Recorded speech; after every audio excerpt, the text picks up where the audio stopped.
Welcome to the review for GR2.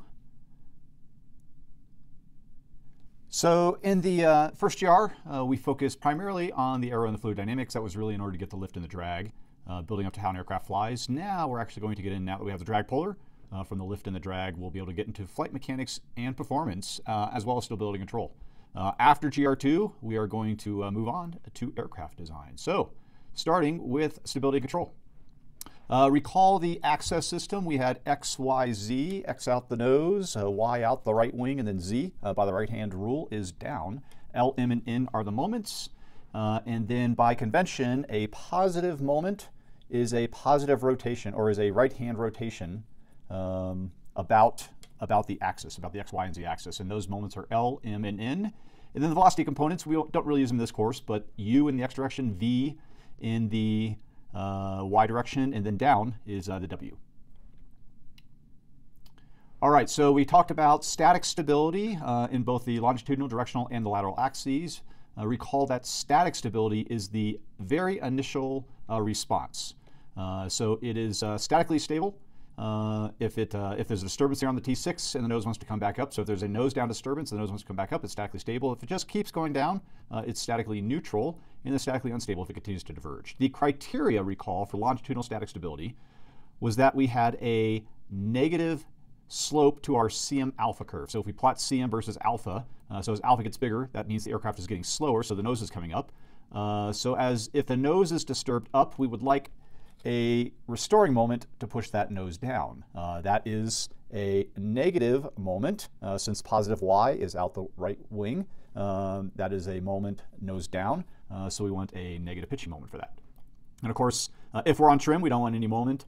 And then if we have a nose down disturbance, so that alpha is lower, we would like the nose to come up. That's a positive pitching moment. So that gives a positive Cm alpha for static longitudinal stability. In the directional axis, we are concerned about the side slip angle. So in this case, wind in the right ear is a positive side slip. Measured, we call that beta. And so for positive static directional stability, we would like, if we have some wind coming off axis here from the right, so a positive side slip, positive beta, we would like the aircraft to take that out. So if the aircraft is going like this, we would like the aircraft to straighten out into the wind, weather vane into the wind. That is a positive moment about the Z axis, which is down. So that is a positive moment. So we have a positive slope here for stable static directional stability. And in the lateral axis, we get lateral static stability. This is in the roll axis through either the dihedral effect, and it can be geometric dihedral, or actually sweepback gives us apparent dihedral, because again, if we have some positive side slip here, this wing is going to see a greater relative velocity than this wing through the cosine effect, sine effect. And so we would like, if there's positive side slip coming at the aircraft like that, we would like it to roll in this direction to take that out. That is a negative roll because x-axis is positive out the nose, and that's a roll with the right-hand rule in this direction. So for positive lateral static stability, for positive beta, we would like a negative rolling moment. So that gives us the criteria for static lateral stability to have a negative CL beta slope. So we can put that all together and look at it. So I remember it with a negative slope, positive slope, negative slope. So this is like making an M in space here, or Zorro if you want to think about it that way. Of course, then you also have to remember that it's longitudinal, then directional, then lateral is what we're talking about. So negative Cm alpha gives you longitudinal static stability. Positive Cn beta, and then negative Cl beta gives you static lateral static stability. Another way that we use to characterize the longitudinal static stability, recall, is the static margin. This was a way of actually quantifying how much static stability we actually had. So the static margin is the distance between the aircraft CG and the neutral point relative to the aircraft chord. So this will give us a percentage, a non-dimensional percentage.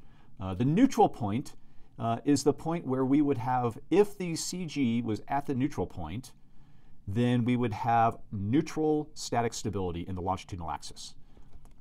So remember that moving the CG forward makes us more stable because it gives the aircraft the response that we want. Moving the CG aft is destabilizing, and as the CG moves aft, it's going to reach a point where it's neutrally stable before, if you move it further aft, it actually becomes longitudinally unstable. In that case, the static margin would be negative. So a positive static margin is referred to as a stable aircraft. All right, so that was static stability, which is the initial tendency. We have the tendency over time, which is dynamic stability. So in this case, for the longitudinal axis, these all exhibit positive static stability. This one is statically stable, and we call this overdamp because there's no overshoots. There's a little bit of damping here, so you can see as it oscillates a little bit, but those oscillations eventually damp out. So we would also call that dynamically stable. But if the aircraft were disturbed down like this, and the initial tendency is the nose would come back up, so we have a nose down pitch, a disturbance of the nose down pitch. The initial tendency is the nose to come up, but if that then grows over time and diverges like that, we would call that dynamically unstable. So it's possible to be statically stable, but dynamically unstable. There were 5 total modes that we talked about, and we were able to separate the longitudinal axis from the lateral and the directional axes. So 2 modes in the longitudinal axis. There was the one called the long period, which has a very long period, think on the order of 1 to 2 minutes. In the phugoid, this is essentially a constant angle of attack, but you are continuously changing potential energy for kinetic energy. So the aircraft is trimmed for an angle of attack, but it's not at that trim condition. And so as the nose seeks that airspeed, it ends up with, so let's say that you're trimmed, you're in a T-41, you're trimmed for, let's say, 100 knots, 90 knots, but you're at 120 knots. Or actually, let's say that you're slow. So let's say that you're trimmed for 90 and you're at 120 knots. The aircraft is going to actually climb, seeking 90 knots. It's going to reach 90 knots, pass through that, and continue climbing. Going to pass through 90, and as it gets down to, say, 60 knots, it's going to come over the top and then come back down. And so now it's at 60 knots over the top, and it's going to do this on the order of, again, about a minute or so. And so this long period oscillation, as it's trying to seek out, as it's trying to reach that trim condition, is known as the long period. There is another mode in the longitudinal axis called the short period. And this is actually how we fly the airplane. You will rarely, except if you're going cross country and you're fighting to get the aircraft exactly trimmed, you will rarely experience the phugoid. Although when you do experience it, it'll be very annoying because you won't be able to stay at your altitude. The short period is actually how we maneuver the airplanes. So you pull back on the stick, pull back on the yoke, and the aircraft moves up. That's the short period that you're experiencing. So it's a very short period. Because it happens so quickly, we're talking less than a second or so, it is happening at constant speed. So it's actually the angle of attack that's changing when you're commanding. So you command a pitch rate, which then gives you a new angle of attack. And so you can look at the pitch rate over time. And if the airplane is a well-behaved airplane, an unstable short period is actually very, very annoying to fly. So you'll generally almost only ever encounter stable short periods. So that's the longitudinal axis, phugoid and short period. In the lateral directional axes, we had 3. Only one of them is a second order. So 2 first order modes and then 1 second order mode. So the spiral is actually really driven by the directional stability of the aircraft. So if the aircraft has some bank, and if that bank is going to grow over time and increase over time, that is a spiral. And if you put an initial bank and then just let the aircraft sit there, and if that aircraft starts to turn, and through the directional stability, the nose tracks into that turn, and if the turn steepens and then continues, that's a divergent spiral. There's actually quite a few aircraft, because the spiral divergence period is so long, there's actually quite a few aircraft that have divergent spirals. It's normally not considered objectionable, so long as it doesn't happen too quickly. The Dutch roll mode, this is a second order mode, and so this is a trade-off of the lateral and directional stability. And so you've got the nose weaving like that, and it can be kind of snaky, or it can be rolly, or it can be about 1-to-1 between the roll and the yaw motion. So that's Dutch roll. And there's always a trade-off between the CN beta and the CL beta. So the design rule of thumb that we've offered you is that if you have too much directional stability, so i.e. the CN beta to CL beta ratio is greater than 2/3, you're going to end up with a spiral problem. So you're going to want to decrease the size of your tail, or increase the dihedral effect to keep you in the sweet spot between 1/3 and 2/3. If you have a lot of lateral stability, a really high CL beta, that's going to make this ratio smaller. Or if your tail is too small, then you're going to have a problem with Dutch roll. Finally, the third mode is the roll mode. This is the easiest one to understand. It's quite simple. You stick in an aileron input, and the aircraft does this. It rolls. And so that's the roll mode. All right, so that was a real quick overview of static stability and control. actually static and dynamic stability control, recall that there's always a trade-off between stability and maneuverability. So the more stability that the aircraft has, the less maneuverable it's going to be. And so there's always design trade-offs, as with everything in life. All right, whole aircraft lift and drag. In the first part of the course, we figured out how to calculate the lift and the drag for a 2D airfoil and then how to do it for a 3D wing. Now let's figure out how to actually adapt what we did for a wing to an entire aircraft. So recall that when we did this, we had the little lowercase CL alpha, the 2D, and then we modified that. It was a reduction of the lift curve slope for the 3D wing due to the fact that there were wingtip vortices.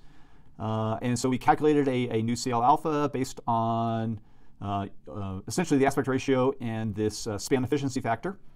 And then we calculated the drag from these two components. So we had profile drag, which consisted of skin friction and pressure drag. And then we had this other component that was due to the wingtip vortice, the drag due to lift, and that was the induced drag.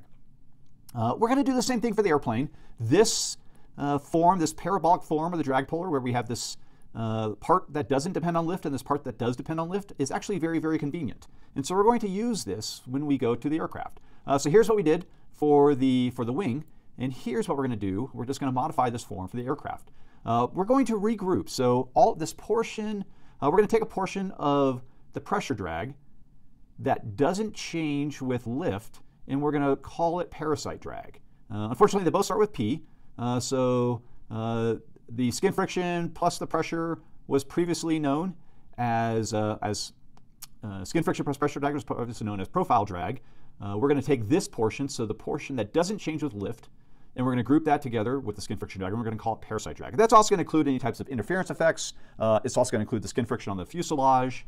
So it's going to be that's going to be all considered parasite drag. And then this portion of the drag polar that varies with the increase of lift, so is going to be the induced drag. So notice right here where it crosses the CD axis, where CL is 0, that's CD 0. That's CD where lift equals 0. And we have the same form right here, but because we've grouped these things together, and we're also including other things besides just the wing, the E's are no longer the same. So where we had pi in your ear before, we now have pi in your ear, but the ear has an earring. So this is the Oswald efficiency factor, and this is what we call the drag polar. So CD equals CD0 plus KCL squared. That's something that should just rattle right off the tip of your tongue if you're going to be able to move quickly through the GR. All right, so page 173 of the textbook, we now have all the aspects of this. So here's the drag polar right here, and Oswald's efficiency factor. And so now you know how to use the entire thing here. All right, so let's take a quick detour and talk about supersonic flow real quick and how that modifies our drag polar. All right, so if you recall, we could actually look at this Mach cone and the half cone angle, and from a picture actually determine what is the speed of a pressure disturbance that's moving through the fluid. And so it turns out that sine of this half cone angle, so if we draw this as, let's draw a mu in here. So this angle right here is mu, and so sine of mu is 1 over Mach. We also talked about the critical Mach number. So if you recall, as the airflow, as a streamline comes around the airfoil here, at some point, there's at some speed out here, let's say, just Mach infinity here is 0.8, where because the flow speeds up, it's going to reach sonic conditions at some point on the airflow. And airflow that is not going to have any warning of that. And so as you go faster than that, and the airflow tries to move faster than Mach 1, so you're going to end up with this little bubble of air over Mach 1, it's not going to have any warning when it slows back down to Mach 1, and so all the air is going to pile up there, and is going to result in a shock wave. So a shock wave is a near instantaneous change of pressure, temperature, and density, those thermodynamic properties that we care about. And that's going to drive some separation beyond the airflow here. This separation, recall that separation was the source of pressure drag. So on a 2D airfoil, so as the 2D airfoil increased, think back to the airfoil lab, and we had that separation, we had an increase in the pressure difference between the front and the back. That was pressure drag. And so this shock-induced separation caused by supersonic flow is going to cause a big change in our pressure drag. That's what we call wave drags, supersonic wave drag. You can also get shock wave out here in front if you don't have a nice sharp leading edge. So that's why a lot of supersonic designs have a sharp leading edge, and eventually you can push that termination shock all the way back off the airfoil. And so if you get going fast enough, you can actually have a decrease in the CD0. It's still going to be greater than the CD0 at subsonic speeds. So the key point right here is the definition of the critical Mach number. So that first speed, so it might be 0.8, might be 0.9, somewhere in there, where you reach Mach 1, somewhere on the airflow, is the critical Mach number, and that is the beginning of the transonic region. So the transonic region begins when you are flying your aircraft at the critical Mach number, which is some number less than 1, but airflow, typically over the wing, becomes sonic locally. So here's another picture. So in this case, we've reached this normal shock. So the critical Mach number is at least Mach 0.82. It could be 0.8, but we're a little bit faster. So this is termination shock, and we have this normal shock. At 0.95, you can see as we go faster, it moves further and further aft. We still have this big separation. And then we get going fast enough. Again, here's this bubble on the front side. And so this leads to a lot of supersonic airfoil designs will actually have this diamond shape. Missile fins that don't have to fly slow because they're carried aloft on a fighter and then they're shot off at high Mach will often have this for supersonic performance. They're also very easy to manufacture. So here is the T-38. This is out of your textbook. So this is the zero lift drag coefficient. So the zero lift drag coefficient, otherwise known as CD0. And so we can see the critical Mach number here is probably, there's this drag divergence Mach number where the CD0 starts to increase. And so you can see there's a significant, this is probably 0.01, call it 6 or so. And then we go up to, as high as 0.045. So that's almost a 3-fold increase in drag. So a 3-fold increase in the zero lift drag, this is wave drag. And this is why when we look at the piece of S charts, there's always going to be a neck down in piece of S as we get to that high supersonic speeds. We gave you a way to calculate CD0 at subsonic speeds just based on the wetted aircraft, wetted area of the aircraft. And then there was this skin friction coefficient value, this empirical value for the aircraft. For supersonic CD0, so we actually are just going to add on that wave drag to whatever the subsonic CD0 is. And so we're going to capture the wave drag in the CD0 of the drag polar. So when we write out the drag polar, CD equals CD0 plus KCl squared, and you should be able to do this without having to look at your notes, without having to look at your equation sheet. So at supersonic speed, the wave drag is going to be captured in that subsonic plus the supersonic wave drag. Now, there's a couple different ways that we can increase the critical Mach number or push to the right, where this drag divergence occurs. Because the faster you want to fly, so like a supersonic airliner, or not a supersonic airliner, an airliner, they fly subsonic, at least until Boom Supersonic gets their stuff working. They typically fly right at the critical Mach number. And if you want to fly faster, you'd like to push that critical Mach number to the right here so that you can cruise right before you have this big increase in drag. One way to do that is by sweeping the wings. And there's two different ways to think of this effect that we talked about. One is that you can think about, the actual velocity. So if this is, if you break this velocity vector that the wing sees into its two components, there's this component that's parallel to the leading edge of the wing, and then there's this other component that's perpendicular. It's actually just this perpendicular component that we care about when we're looking at the drag divergence. And so by sweeping the wings, you're effectively, the wing sweep angle is this capital lambda. That's the same angle as right here, and you're actually decreasing it by the cosine of that angle. Another way to think about it is what we actually really care about, and we'll see this when we look at the Sears hack body. The supersonic wave drag depends on the thickness to chord ratio. So the thinner and longer something is, or rather, for a given thickness, the longer it is, that decreases that thickness to length ratio, it's going to have a lower drag profile. Think of it as kind of slipping through the air. And so another way to look at it is if you actually look at the thickness to chord ratio for a swept wing, here's the chord for the unswept wing, here's the chord for the swept wing, and so for the same thickness, this thickness to chord ratio is going to be a smaller number and a decrease of the drag. So again, we've given you some empirical relationships here to calculate the critical Mach number based on this is the sweep of the chord to chord. Now, nothing comes for free. Although it is true that the drag, so the drag coefficient is decreased for the swept wing versus the straight wing, you have a reduction of lift as well. So again, there's design trade-offs in everything that you do.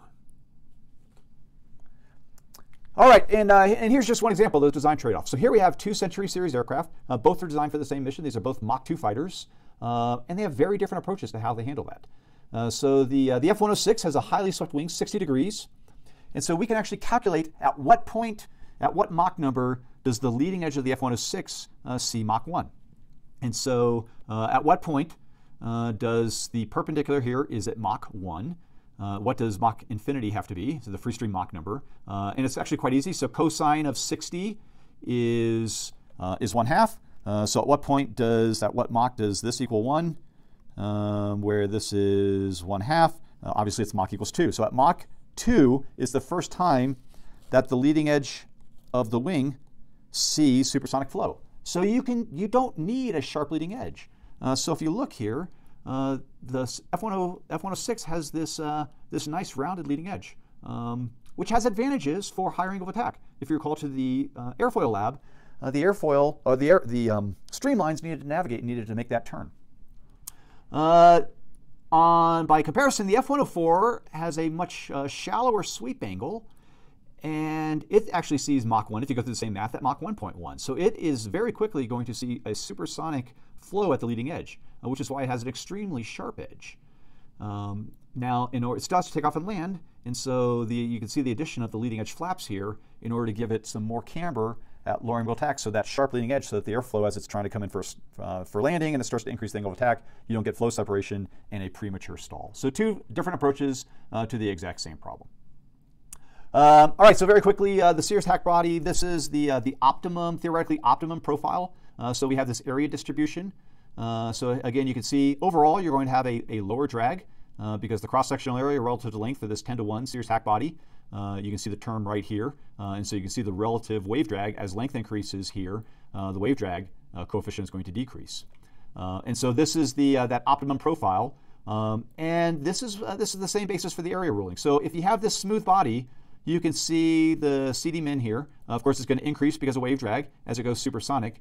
But if you have this relative distortion here, and we talked about in class the great story of the F-102, how it was unable to go supersonic, and then once they took the F-102 and added the area ruling, you can see the area ruling here through the fuselage to keep this area to smooth out that bump. So if you have a bump, if you have this not discontinuity, but you have this lumpy divergence from the ideal Cirrus hack distribution, you'll have an increase, a fairly significant increase in the drag, and you can see here it almost doubles the amount of wave drag. And so you see that's continued F-106 here, and of course that's why you have the wasp waist, the Coke bottle shape here of the T-38, a supersonic trainer. Final point with supersonic flow is remember what happens with the aerodynamic center. So it's subsonic flow, the center of pressure. We approximated that as the aerodynamic center at the quarter chord, aerodynamic center being where the moment does not change with angle of attack. So that's at the quarter chord for subsonic flow, and that shifts aft to the supersonic point. So if you recall back to our static instability, if we move the aerodynamic center back, it's the same effect as actually, and the CG stays forward, we actually have made the aircraft more stable. So longitudinally, the aircraft gets more stable as we go supersonic because of that shift of the aerodynamic center. Directionally, that's not the case. So not something that we covered in class, not something that you're expected to know. You'll cover this in future Aero classes. But we can actually compensate for the compressibility. So that CL alpha curve, the rules that we've given you so far, that's really only valid for subsonic flow. There is a compressibility correction. And so subsonically, as you start to increase, as you go above Mach 0.3 and you get compressible flow, it actually gets steeper. So you actually get more CL alpha. But once you go supersonic, the effect is to actually decrease the lift curve slope. And so if you think of the effect of the weather vane effect of the tail, the effectiveness of the lifting portion of the tail, which is trying to give the weather vane, is actually decreasing. And so that's why all of your supersonic fighters, like the YF-23 here, has two tails. The X-16 has ventral fins, again, for high supersonic flow to compensate for the decrease in directional stability at supersonic speeds. All right, so Let's talk about propulsion so that we can wrap it all up together into performance and doing predictions of how the aircraft flies, how quickly it can fly, how much runway we need, et cetera, et cetera. So we talked very briefly about a number of different propulsions. Of course, propeller, number of different propeller approaches. We had turbines. So turbines have a turbine section that drives a compressor to compress the air to make the combustion more efficient. Turbojet has no bypass air, so all the air entering goes through the compressor, goes through the combustion chamber. There's also bypass, so a high bypass turbofan. There's air that actually goes around. It's still inside the engine, but it goes around the outside of the core. This is the bypass air. And then we have low bypass turbofans that we have in all of our modern fighters. This is the J85 that we saw down, and then this is just like the F100 that we also saw down in the Propulsion tour. There's also ramjets that do away with the complexity of this moving machinery because once you start going fast enough, so above Mach 1, you can actually get compression. The shock wave is a compressor, so you can actually compress the air coming in through the shock wave. That works really, really well until you start going faster than Mach 3. Once you get to Mach 5 or so, the stagnation temperature of the air is around 2,000 degrees, and you actually can't burn hydrocarbons anymore. You actually just start to melt the fuels that you put in there. So you can't slow it down to subsonic speeds, so you actually need to keep it moving through the engine at supersonic speeds. The trick and the challenge there is actually getting things to burn supersonically, supersonic combustion. So a supersonic combustion combined with a ramjet is known as a supersonic combustion ramjet, a scramjet. And then finally rockets as well. So these are all different types of propulsions. Again, there's design choices. Certain things are good in some designs and others are good in others. And that's the entire engineering design process we're going to get to in the final third of the course here. So all thrust actually results from the exchange of momentum. It's the time rate change of momentum. And in this case, if you're at steady state, the velocity moving, the velocity of the air coming into the engine and the velocity of the exhaust is not changing. The only thing that's changing in the time rate change of momentum is the mass flow. So m dot, if you recall from our first section, m dot is rho a v. So this is the velocity, the m dot of the air coming in is the velocity of the air in to the engine. The area is the cross-sectional area coming in the engine, and then the density of the air coming in. And so this is why we have these turbofans, is because you're actually getting a lot more m dot by having a much larger area here. And so this larger area is going to give you a greater m dot through the rho AV. It's also what propellers are doing. So essentially, there's the area that the propeller, and so it's the m dot of the area through that propeller disc, again, rho AV, that's giving us thrust. So that's where all thrust comes from, is from this exchange of momentum. And so you can review this, the different engine types. A turbojet has a relatively small, because it doesn't have as much bypass air, so it doesn't have as much m dot. It has no bypass air. Turbojet has no bypass air. So the m dot's going to be relatively slower, and it's going to really go for the V exhaust. And then, so you can read through this slide. And, just as again, neat illustration that we covered in class was actually comparing not the mass flow, but the volumetric flow. So 777 has 2 GE90s on it for a combined total of more than 1,000 cubic feet per second of air moving through. That's a tremendous area right there. So you can imagine how much m dot is going through there. And of course, if you just do the AV, then you get the volumetric flow rate. There's more air going through the engines on a 777 than water going over Niagara Falls every second. So that's where thrust comes from. So again, here's our equation for thrust. Now remember, m dot is rho AV. So as you decrease rho, i.e. you go up in altitude, your thrust is going to decrease. And so, if we know the thrust at sea level, and we generally do because we can put it on a test stand, we can calculate our thrust at altitude just by multiplying by the pressure ratio, density ratio rather, the density ratio. Pressure ratio is a common error that cadets will make, so make sure you're pulling from the right column of the standard atmosphere tables. So this is the mill power expression, and then if we have this version, there's a couple different models. This is a fairly decent model for how much thrust you get in AB. There's this extra little benefit for higher Mach numbers. You get a little bit of ram compression with the Mach. So the faster you go faster. So that's thrust. We also care about fuel consumption, particularly when we're going to talk about how long can we fly or how far can we fly. So for the range and endurance question, we're going to care about our fuel flow. So our fuel flow is just W fuel dot. How many pounds per hour of fuel are we burning? So pounds per hour of fuel. Thrust is a measure of the pounds. So the pounds will cancel. So our thrust-specific fuel consumption, or C sub T, is our fuel flow over our thrust. So if we know how much thrust we need, i.e. because we know how much drag we have, then we can actually calculate our fuel flow if we know C sub T. C sub T is, again, something that we can generally write for engines. And it will also change with altitude. It actually changes with the square root of the temperature.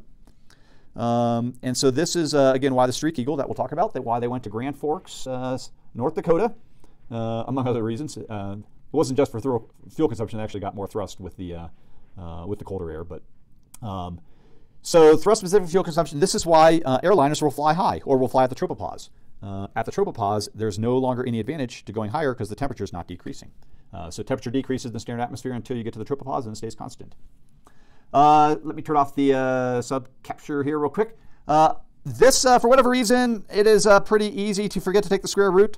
So I really like this form of calculating the thrust-specific fuel consumption because the speed of sound already has the square root. It's square root of gamma RT. The square root's built in there. And we have this tabulated in the standard atmosphere table. So it just saves you one step by taking the speed of sound ratio to convert the sea level thrust-specific fuel consumption into your altitude-specific thrust-specific fuel consumption.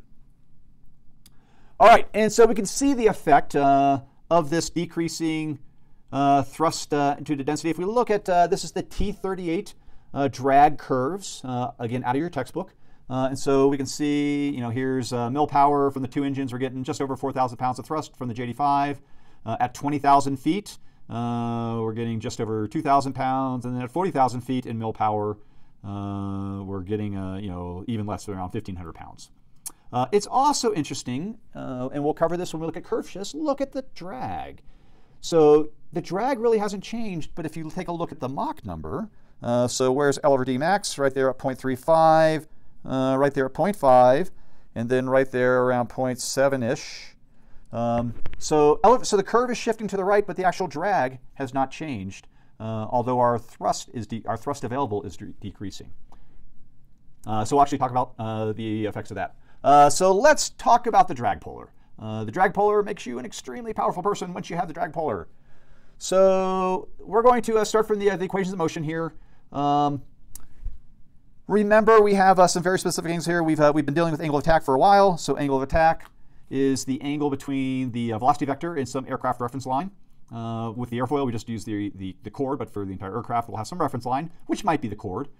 Gamma, the flight path angle, is the angle between the velocity vector and the horizon. And so by convention, when gamma is positive, gamma equals 0, velocity vector is on the horizon, velocity vector is above the horizon, gamma is positive, velocity vector is below the horizon, gamma is negative.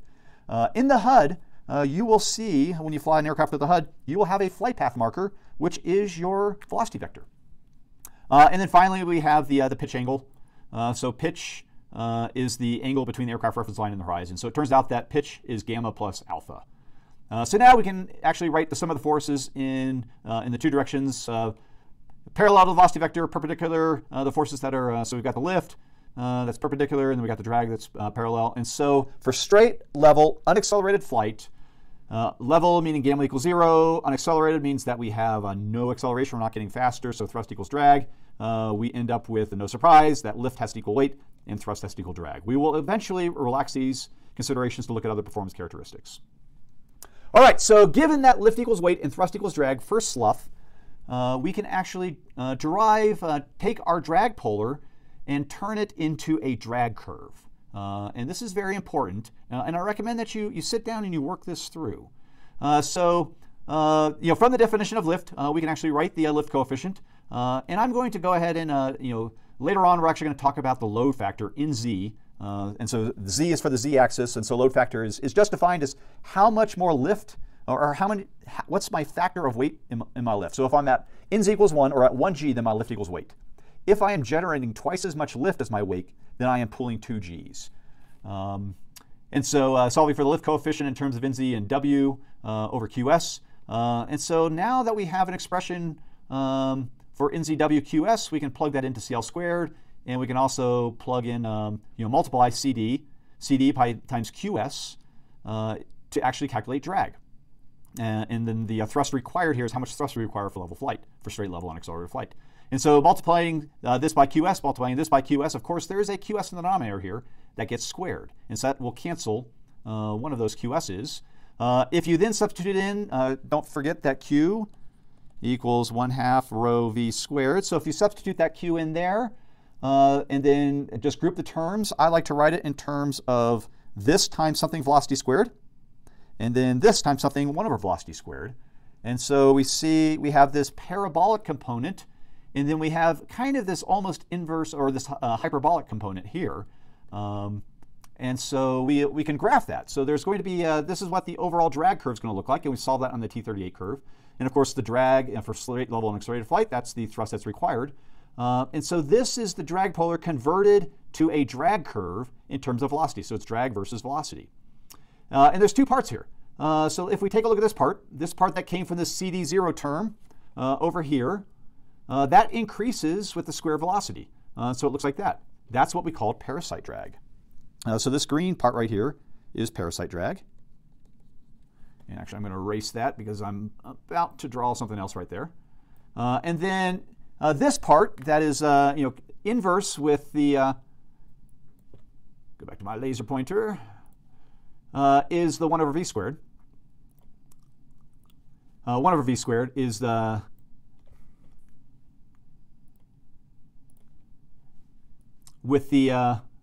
is the blue part right here. So this was the part that came from the fact that we were producing lift. So this was the induced drag part. So the part that gets greater as we get slower is induced drag, and the part that gets greater as we get faster is parasite drag.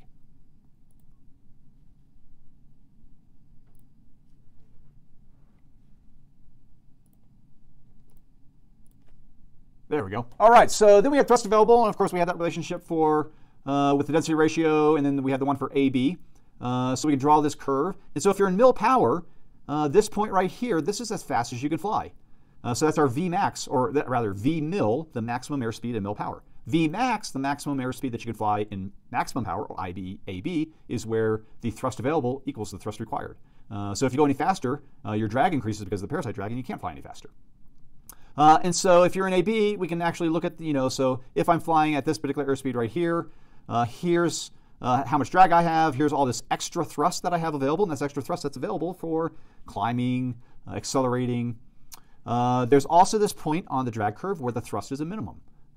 This is where the drag is a minimum. This is the velocity of the drag equals a minimum. And notice at this point, and this is fairly easy to prove, that the induced drag equals the parasite drag. So CD0 equals KCL squared when CD is a minimum.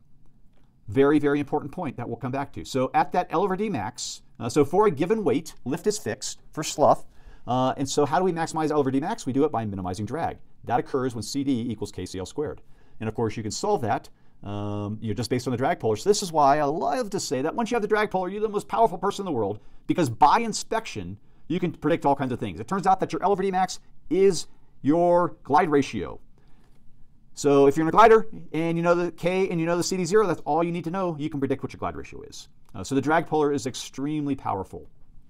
Again, this is an extremely important point to understand. So I recommend that you're able to just sit down with a piece of paper and work through the derivation of this and really get solid in your mind the difference between induced drag and parasite drag. Notice here on below L over D max, so here's our velocity for L over D max where drag was the minimum. As we get slower, drag increases. Because drag increases, you actually need more thrust to fly slower.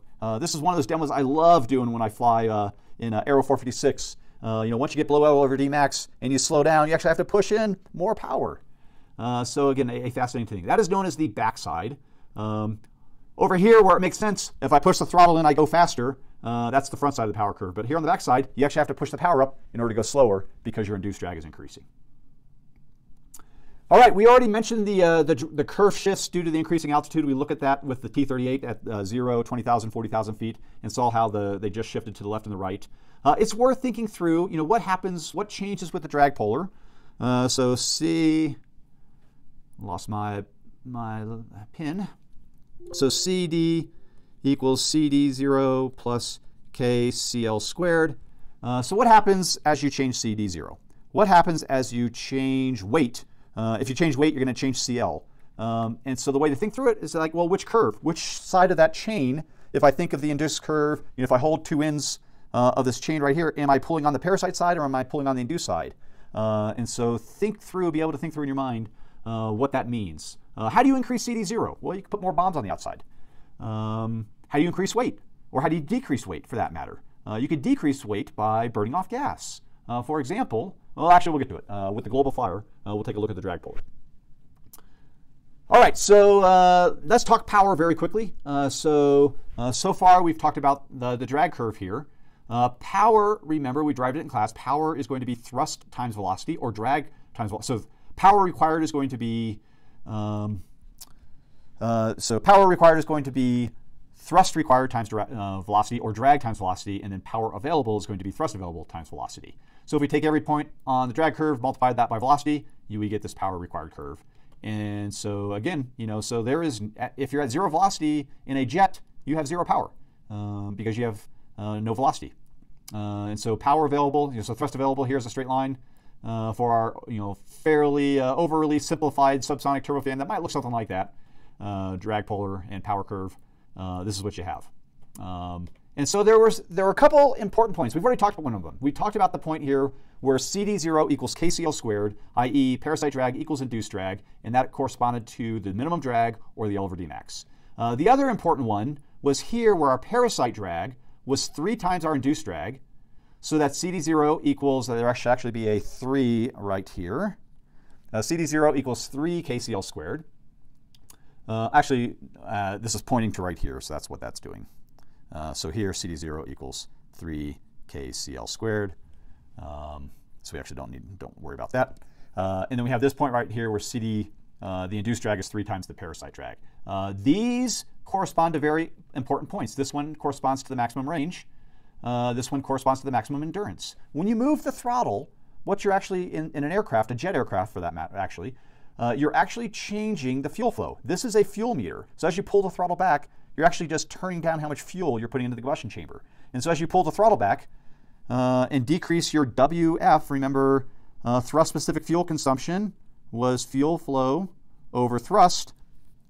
So as you decrease your thrust, you're decreasing your fuel flow. And so where is my minimum fuel flow? Well, it's where my thrust required is a minimum, which corresponds to the minimum drag. So that's going to give me my maximum endurance because I'm going to have the smallest fuel flow there. So for a jet, here's the mnemonic that we showed you in class. For a jet, it's ER. Now for a glider or propeller, we're not going to have you work any propeller questions in Aero 210. We will in the future, but it shifts. So L over D, so maximum range for a glider or a jet when the engine stops, now you're a glider, actually occurs at L over D max. But when the engine's running for a jet, that L over D max corresponds to maximum endurance. And of course you can, again, this is a great illustration of how powerful the drag polar is. Once you have the drag polar, you have all these relationships. So you can just, by inspection, what velocity occurs at L over D max. You can solve the drag polar for that. What is my lift coefficient at L over D max? It's just the square root of CD over K. What is L over D max? So all that just corresponds to this relationship right here. So the drag polar is an incredibly powerful tool. Let's demonstrate it by taking a look at range and endurance, the range and endurance problem. So of course we talked in class about Voyager that went around the world in 1986. December 1986 had a very significant impact, maybe, on a young 13-year-old boy who was home from school for Christmas break, watching this unfold on television. So if we solve that thrust-specific fuel consumption for fuel flow, endurance is really just integrate how long you can fly. And so if you solve this equation for dt, integrate it up, you end up with what is known as the Breguet endurance equation. And so how do we maximize our endurance? We fly at L over D max. We actually already saw that from the drag polar. How else do we maximize our endurance? Well, we want to make this big, we want to make this small. How do you make this small? You fly at a higher altitude, i.e., you go up to the tropopause. If you go any higher, it doesn't help you out anymore. How else do you fly for a long time? W0 is your starting weight when you're full of fuel. This is your ending weight when you're empty of fuel. So no surprise, if you want to fly for a long time, have a lot of gas. You can do the same thing with range. So range is not only how long you fly, but how fast you're flying. So it's just distance equals rate times time. So again, you can do the same type of thing. It's a little bit more complicated, but you can integrate up this expression to get the brigade range equation. Again, something that we're not going to have you do this on the GR because there's so many places to go wrong on here. But you can still see the same type of things. Where do we want to fly? You can actually, from this C, well, where does the square root of CL over CD occur? It occurs at the point where CD0 equals 3K CL squared. And so that's where we want to fly for maximum range. That corresponds to the point of that tangent from the origin or the straight line from the origin to the tangent on the drag polar. And we'll see it when we look at the ratio. So these are the brigade equations that we just had. The ones that if we ask you one of these questions, a range or endurance question on the GR, we'll have you do the average method. And for most cases, the average method gives you quite an accurate result. In fact, we gave you the global flyer problem to work to compare brigade and average methods. This also motivates why flying at that minimum slope, this V over drag, that is actually just the slope on the drag polar, or the one over the slope. And so to maximize that ratio, to maximize range, you want to minimize the slope. And so that's why you want to fly where that point is tangent. So that's this line right here. So if you draw a line from the origin to the tangent on the drag polar, that gives you the maximum range. Of course, you can also solve. You can also do 3 CD0 equals 3 KCL squared, and then solve that from the drag polar. So right here, and get the velocity of range equals max. Or you can just look it up in the chart and figure out, well, how fast am I flying, and do it that way as well. You could just read that point right off. So you can do it from the drag polar, or you can just do it from reading off here. And it looks like right there it'll be 220-ish knots. And then for the same thing for endurance, you can read it off here. So let's actually work an example. Well, let's take a look at the drag polar, and this is an example that we showed you in class. So in the drag, this is a change. There's no change of CD0. So the CD0 was the parasite drag, but there's a big change in induced drag because we're burning off the gas. And so you can see a big shift in the actual drag curve as you burn off gas in the global flyer. And it also illustrates, look what happens to max range airspeed. Max range airspeed decreases as you burn off gas. All right, so now let's work an example. All right, so here's a T-38. If you notice, we do a lot of T-38. We built a lot of things around the T-38. If you look at the logo here on the DFAN logo, we got a T-38. So you might want to be familiar with T-38s for the exam. So here is the given an 11,000-pound T-38. So empty weight is 8,000 pounds. That means we have, or in this case, 2,000 pounds of fuel weight. So we're actually a little bit heavier. But we're at 20,000 feet, and we want to know what is our endurance of the fuel, or what is our maximum endurance. So the first thing to do is we're going to come over here to the drag polar. We're going to figure out what weight we need. So this is the 8,000 pound drag curve, 10,000 pound drag curve, and 12,000 pound drag curve. And that makes sense. That was just like the global flyer, that drag curve shift. And look what happens when you get to high speeds here. They all coalesce on just the parasite drag. And of course, you see this big increase right here. That's wave drag.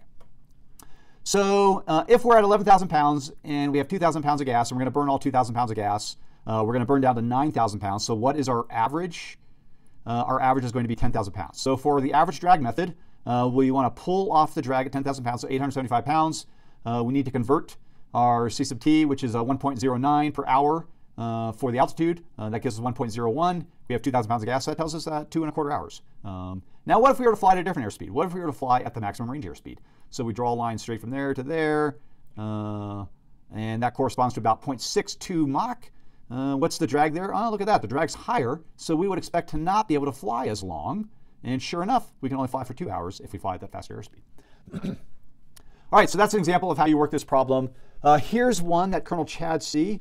Gave you a solution for. So again, I'd recommend this is example 5.7 in your textbook. It is fully worked out in your textbook. I'd highly recommend working through this example on your own. Just don't read it. Actually sit down, print this slide out, or print out this graph, and actually work through this problem. Anytime you're working a problem, very, very important to make sure that you are at the right altitude when you're working it. All right, so that was range and endurance. Let's demonstrate climbs and glides real quick. All right, so climbs, flight path angle, flight path marker again, flight path marker, the angle between the horizon and the velocity vector. We can work through the math again. In this case, we're no longer straight and level because we're climbing, but we are still on accelerated flight. So in this case, we see that sine of gamma gives our thrust minus drag. So if we wanted to maximize our climb, we'd want to maximize where our climb angle, we want to maximize where thrust minus drag is greatest, where we have the greatest excess thrust. Where is that? Well, for a given thrust, it occurs where drag is a minimum, i.e. L over D max. You can also work through, well, you know, if we look at tangent of gamma, that actually corresponds as well to, so if gamma is our flight path angle, so let's say that we're in a glide. So there's our velocity vector. There's the horizon. That's gamma. And so it turns out that how far can you fly? Well, tangent of gamma is also, if this is your altitude and this is how far you fly, tangent of gamma, opposite over adjacent, is also h over r. So your maximum range occurs at L over D max, which is what we're showing down there in the bottom corner that my mug is covering up. So again, back to the drag curve and the power curve. Maximum range when you're a glider occurs at L over D max. Now, maximum endurance if you're a glider. So in endurance, what we're trying to do is minimize our sink rate. So in that case, it is a sine gamma times velocity is actually our sink rate. And so in that case, that's a velocity times an excess thrust. So that's a power. So to minimize the sink rate, you want to fly at where the power curve is a minimum. And so the power curve is a minimum here, where CD0 equals 3 kcl squared, and that's your maximum endurance for a glider. So again, once you have the drag polar, you've got all the expressions right there, and I'll turn off the inset right there, so you've got all the curves. Those are good equations to put on your equation sheet, probably, so that you have them nice and handy if you don't have them memorized. All right, so as we climb higher, again, the drag curves here are just shifting to the right, so they were about 750 pounds. They were just slightly over that, and they were at 750 pounds. So the curve is just shifted to the right here, but our thrust is decreasing. So our excess thrust is decreasing as well. So as we go up in altitude, we have less excess thrust and less power. And so that brings up the idea of these different absolute ceilings. And these are just different definitions of what ceilings is. And then by definition, at absolute ceiling, you have no climb left. You can no longer get any higher and sustain it. Now, you may be able to zoom higher than the absolute ceiling, and we'll talk about that when we do zooms. But you can't actually fly any higher. All right, so speaking of power and speaking of zooms, that brings up and motivates the PCBS and energy maneuverability. So we talked about Streak Eagle in class. Great story and great demonstration of PCBS and energy height. And so energy height, again, was just an expression of energy in terms of potential energy and kinetic. So if we started with total energy, and total energy is potential energy plus 1/2 mv squared. And then we divided total energy by weight. Then we end up with an expression for energy in units of height. And that's what energy height is. It's just a way of measuring energy with units of height. So if we take, for example, next week when you're on spring break, if you throw a football, if you go to the beach, throw a football right up in the air at Mach 1 and ignore drag, I believe that you can do it. How high as that Mach 1 Nerf ball goes up in exchanging that kinetic energy? So it starts at 0 altitude and you're throwing it straight up at Mach 1. It's going to go up to 20,000 feet before it stops, 0 velocity, and then falls back down. When it comes back down, again, ignoring drag, it's going to be Mach 1. And since you can throw it up at Mach 1, I bet you can catch it at Mach 1 there at the beach. And so that was energy height. So we can dive along these energy height lines, exchanging kinetic energy for potential energy, and we can also zoom along these energy height lines. So if you're at 60,000 feet, or just below 60,000 feet, in 1.5 Mach, you could zoom and top out at 90,000 feet. Now, you wouldn't be able to stay there, most likely. We haven't put the PCBS curves on here, the envelope on here, but you could trade all of your kinetic energy for potential energy and reach 90,000 feet before you come back down. And so this, actually, if you're trying to reverse engineer the Streak Eagle problem, you want to reach this energy level somewhere and then zoom along that curve. So in order to understand what the aircraft can do, we need to add the PCBS. So PCBS is the rate of change of energy height. PCBS is weight-specific excess power. So excess power is thrust minus drag times velocity. So thrust minus drag times velocity for power, and then we normalize it with the weight. And since energy height was total energy normalized by the weight, the rate of change of energy is P sub s, is specific excess power. And so again, if you have a thrust model, and if you have the drag polar, i.e. you have the drag curve, so have the drag polar, now you have the drag curve, now you know the P sub s, and so you can plot that. So here is the P sub s plotted on energy height. So we've got the energy height lines in gray and the P sub s for the F-16. So right here is where P sub s equals 0. So this is as high as you can fly in straight level unaccelerated flight. Anywhere inside of here, so if I'm in my F-16 at, let's say, 20,000 feet, 600 knots true airspeed, so right here, I've got between 600 and 800 feet per second of P sub s. So call that 700 feet per second. That's 700 feet per second that I can use to either change climb, accelerate, or do a combination of both. And so now we can apply that to the streak eagle problem. So if we want to get to 100,000 feet in the minimum amount of time, we want to maximize, we want to keep our P sub s as maximum as possible over that time. And so that's the min time to climb profile. And so we've got these tangents where the energy height, it's not the peaks. The peaks will give you the max rate of climb, but not the max energy climb. We're actually trying to maximize energy, not rate of climb. So if you were to climb at these points, your VVI would say the greatest, but you'd not be gaining energy as quickly as you could if you flew through where it's tangent. So when we get through there, and then we're going to want to dive through here to follow this kind of low out there. We want to get to this, so if this is 80, this is 90, this is 100. So once we get to here, now we can zoom up to 100,000 feet, which you can see here's the actual telemetry data of the streak eagle profile, and that is essentially almost exactly what they did. So the point I was just making, the point of optimum energy are where the energy heights are tangent. And to see why, let's take an altitude here. So what energy are we at if we fly through this peak right here? We are at a higher altitude. We are at the same P sub s, but if we draw the energy height through that point, you'll notice that we don't have more energy. So we have the same, we have more energy, even though we're at a slightly lower altitude, we have more velocity. So we've actually, if we compare energy height through that point and this point, this is the actual optimum energy path. So if we're actually trying to minimize time to climb, we want to fly through these tangents and not through the peaks of the curve. So a subtle point, but an important one. This is known as the Rotowski climb schedule. Rotowski came up with this in the 50s. He's actually the third person to do it, but he's the first one to publish it. And so that's what we know it as. And that's what we use for all our zoom profiles. So as we were trying to get fast and get high in the Cold War to shoot down the Russian bombers, you used the Rotowski climb schedule to do that.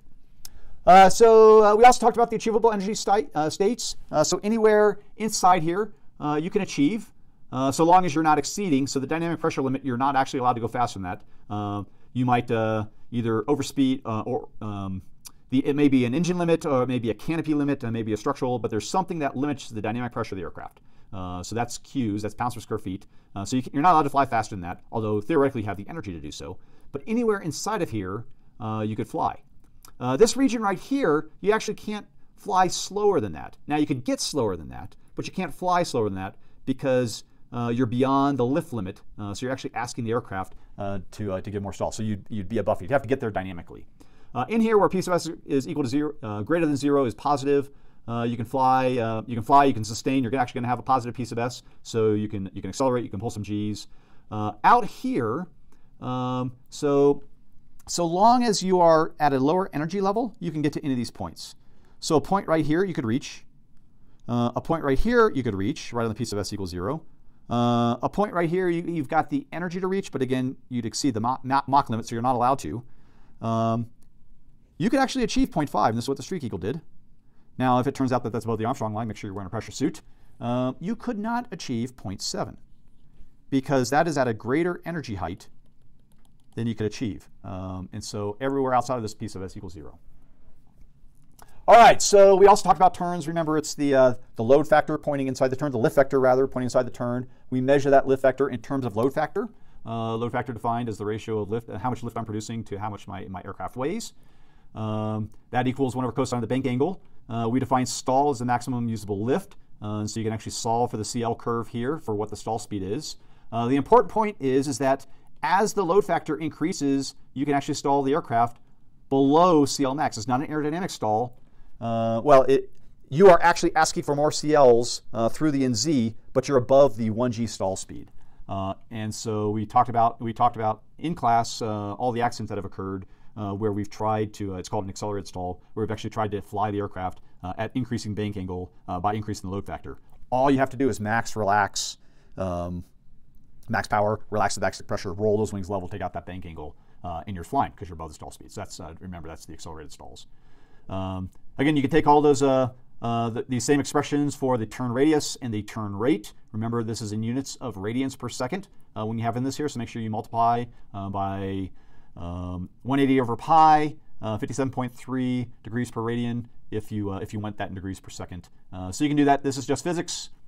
You can combine P sub s, so this is that same P sub s curve that we had before, with the physics and actually calculate, and that's what we're going to do next here, and that's where the entire idea of the energy maneuverability diagram. So from the fact that as I pull G's, I need more lift, that's going to increase my drag, so now my drag is higher. If my drag is higher, my P sub s is going to be decreased, and so you see here on this diagram, we have in red plotted for the same F-16, 50% internal fuel, exact same configuration, exact same power setting, but at a load factor of 5, which means that there is 25 times as much drag, 5 squared, NZ squared. And so we are going to decrease how much P sub s we have. So if we take a look at, let's just take a look at 600 knots here, 20,000 feet. At 1G, I had 600 feet per second. When I pull 5 Gs, I now only have 200 feet per second. And here, where I had 400 feet per second, I actually go negative P sub s. So pulling Gs increases the drag and decreases the P sub s that you have available. And so if we take that physics of turn rate, turn radius, and combine it with the performance, so combine it with that drag polar, so here's my P sub s equals 0. So how many Gs can I pull where my drag now equals my thrust so that I have no more, so my P sub s is 0. That's this curve right here. We can plot those together, and this is what the EM diagram does for us. This is extremely useful for fighter pilots for figuring out where am I going to fly my airplane to maximize the performance. Now we also want to put on there the lift limit. So this is driven by that CL max. So how many, what's the maximum lift that my wing will generate before it stalls. And there's also going to be a structural limit. So it might be 7 Gs, it might be 9 Gs, it depends on the airplane. And you can't pull any more Gs than that. Well, you can, but you'll bend the airplane, you'll break the airplane. And so if you combine that all together, here is what we call the EM diagram for the F-16. So this is an F-16 at 15,000 feet in AB, max AB. This is standard day conditions. And we got the turn rate and the turn radius. So a couple interesting points on here. We have this point up here. We call that the max instantaneous turn, so the quickest turn. In this case, it doesn't come to a point for the F-16. Here, that is the maximum instantaneous turn. It comes to a point. The F-16, this is the max instantaneous turn rate right here, right about 19 degrees, just over 19 degrees, at between 8 to 9 Gs, and at an airspeed. Now notice that is very negative P sub s. That is more than 1,000 feet per second negative P sub s. So if I want to talk about my maximum sustained turn, so my maximum sustained turn is going to be where my P sub s equals 0. And so where is the peak turn rate that I can sustain? And so that's going to turn out to be here, just over, that's 14, so just about 14 and a half degrees per second sustained turn rate. So I'm going to want, if I'm an F-16 pilot in max AB, to get to that Mach number. So if I start fast, I'm going to pull a bunch of Gs. I'm going to be negative P sub s, which means I'm going to be slowing it down, but that's okay. But then once I get to that Mach number, I'm going to reduce my Gs. And how many Gs is it? Well, it's right here between the 7G line and the 8G line. So there's the 7G line, there's the 8G line, so 7.5 Gs. Whoop, 7.5 Gs, I need to go to the point there. That's what I'm going to want to sustain to get my maximum turn rate. And of course, again, we do a lot of problems in T-38s. So you've got these in your book. Again, one of those pages that I probably tabbed, and make sure that you're familiar with them before you actually go into the exam. So here's an example problem that you can, you've got the slides, you can give yourself this and test yourself, see if you can actually calculate turn rate and turn radius. Again, very important to convert knots to airspeed into feet per second so you have consistent units. And of course, we talked in class about how can you actually overlay these and compare. So if you are a F4, you don't want to try to fight the fish bed slow. If you get slow here, the fish bed has exclusive room for maneuver where you do not have. And so if you're the F4, you want to fight. You actually don't want to try to turn with a fish bed. All right. Also in your book, we talked about vertical turns. You modify the turn rate and turn radius slightly because you got God's G either helping you in the case of a pull down maneuver or hurting you. So you need an extra G of lift to pull out. And of course, when you're pulling in the pure vertical here, you have there is no G that you need. All right, so there's the performance summary. Again, a good page to walk through all the relationships. CD0 equals 3 equals KCL squared. CD0 equals 3 KCL squared, or 3 CD0 equals KCL squared. What those mean, where they occur, and how they work for you. All right, so that was just a bit over an hour of review of fast-paced through a lot of performance material. Good luck. Don't suck.